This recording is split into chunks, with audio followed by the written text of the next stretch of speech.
मला एका मुलीने डायरेक्ट मेसेज केला की ताई, मला 1 वर्षाचं बाळ आहे हो, पण मला सकाळी उठल्यावर खूप भूक लागते, तर माझी सासू लवकर जेवायला देत नाही मला. आणि घरामध्ये 2 नंदा आहेत, 3 दिरं आहेत, सासू-सासरे आणि हे दोघे नवरा-बायको. 9 माणसाचा स्वयंपाक, तेवढ्या माणसांची कपडे, भांडी, घरं पुसणं, त्याच्यानंतर कोणी आलं गेलं चहा-पाणी करणं, एवढं काम करेपर्यंत 1-1.5 वाजतो. खूप पोटात आग पडते.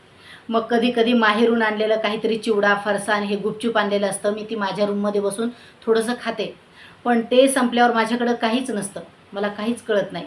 आणि मी सासूला बोलले, "माझं बाळ दूध पितंय, मला काहीतरी लवकर खाऊ द्या." तर सासू त्या बाळाला साखरेच्या पाण्यात भाकरी चुरून खायला घालते.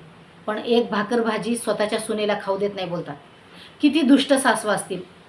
काय तर म्हणे, काम सोडून अगोदर जेवलं ना, की घरात लक्ष्मी येत नाही म्हणे. हिच्या घरातली चालती बोलती लक्ष्मी उपाशी ठेवून कोणती लक्ष्मी येणार आहे हिच्या घरात हिलाच माहिती. किती संताप येण्याची गोष्ट आहे नाही? किती नीच वृत्ती बायकांची.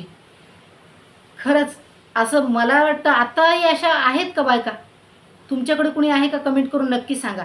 चुकीचं हे मला पटतच नाही.